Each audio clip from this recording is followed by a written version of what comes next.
no character. Character. He got balls.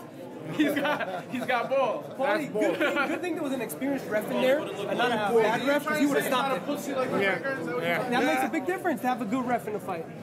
Absolutely, makes all the difference in the world. You know, a weaker ref would have stopped it, and we wouldn't be here right now talking.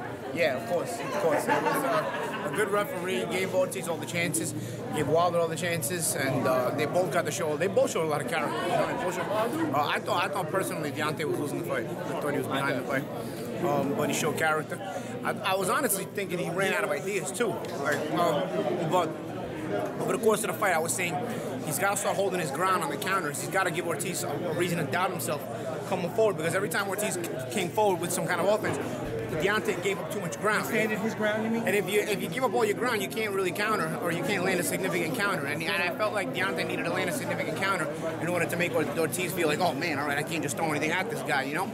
Because anything he threw at Deontay gave ground. Even though if it missed, it was allowing the momentum of the fight to dictate that Ortiz was going to keep walking him down. And then, I mean, the last round, you saw it. I think Deontay was off on the ropes, and he landed a counter right hand, just perfectly timed it. And that was it. You know what I mean? I'm not going to tell you that I thought when he started holding his ground, the fight would end instantly. But I did feel that it would change the psychology of the fight for Ortiz. We never got to see it because, you know, on the subsequent follow-up, Deontay was able to drop Ortiz twice and finish the fight. But still, nonetheless, character. Paulie, what turned it around for Deontay? Did he make an adjustment, or was he just the forcing adjustment it to land was right? the counter right hand. The counter right, holding his ground on that counter right hand. On the replay when we showed at Showtime, we actually showed the follow-up where he knocked down Ortiz the first time in the 10th round. But prior to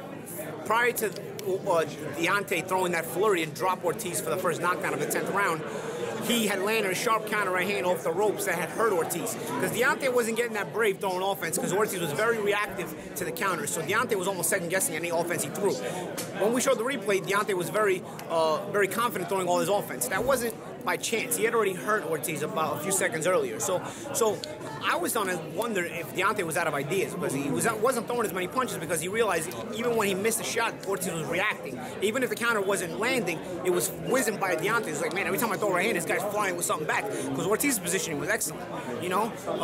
But of course, when Deontay adjusted that defensive positioning, that power came into play. What happens if Anthony Joshua loses to Joseph Parker?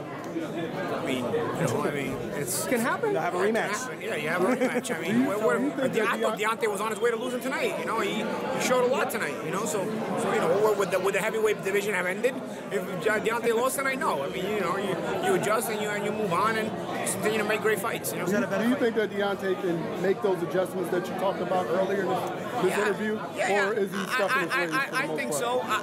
You know, it's hard to tell what kind of adjustments he made, because the southpaw stance of Ortiz is different than what he's going to see in the Joshua fight. So it's hard to tell.